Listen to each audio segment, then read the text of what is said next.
తిరుపతి నగరపాలక సంస్థ కార్యాలయంలో సోమవారం నిర్వహించిన ప్రజా ఫిర్యాదుల పరిష్కార వేదికకు 40 వినతులు వచ్చాయని కమిషనర్ ఎన్ మౌడి తెలిపారు.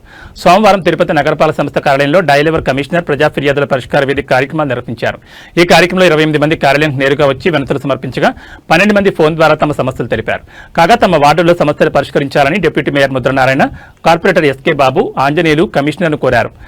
స్థానిక 4వ వార్డులో ఉన్న సమస్యలు పరిష్కరించాలని, బరిజ వీధిలో ప్రమాదకరంగా ఉన్న చెట్టును తొలగించాలని, సింగాలకుంటలోని అమ్మవారి ఆలయం వద్ద గుంతలు పూడ్చాలని, మరుగుదొడ్ల నీరు రోడ్డుపైకి రాకుండా చూడాలని, సుందరయ్య నగర్ నందు యూడీసీ సరిగ్గా లేనందున త్రాగునీరు కలుషితమవుతోంది పరిష్కరించాలని, భీమాస్ హోటల్ వద్ద చెత్త కుప్పల వల్ల మురుగునీరు రోడ్లపైకి వస్తోంది పరిష్కరించాలని, అనంత వీధిలో అనుమతులు లేని నిర్మాణాలు ఆపాలని, యమహా షోరూం వద్ద చెత్త కుప్పలు తొలగించాలని, ఎల్ఆర్ఎస్ దరఖాస్తులు పరిష్కరించాలని, శ్రీనివాసం వద్ద తొలగించిన తోపుడు బండ్లు ఏర్పాటు చేసుకునేందుకు స్థలం చూపాలని, పెద్దకాపు లేఅవుట్కు వెళ్లేలా గరుడ భారతి వద్ద మార్గం ఏర్పాటు చేయాలని, మున్సిపల్ పార్క్ వెనుక భాగంలో ఆక్రమణ తొలగించాలని, పెళ్లి కోసం వేసిన పందిరి వ్యర్థాలు తొలగించాలని, చేపల మార్కెట్ వద్ద యూడీసీ మరమ్మతులు చేయాలని కోరారు.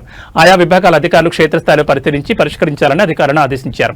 ఈ కార్యక్రమంలో అదనపు commissioner Saradadevi, deputy commissioner Amarayya, superintendent engineer Shyam Sundar, municipal ఇంజనీర్లు Tulasi Kumar, Gomathi, health officer doctor Yuva Anvesh, revenue అధికారులు సేతు మాధవ్, రవి, ఉద్యానవన శాఖ అధికారి Harikrishna, fire officer Srinivasulu, veterinary officer Gunasekhar, డిఈలు, ఏసీపీలు, శానిటరీ సూపర్వైజర్లు తదితరులు పాల్గొన్నారు.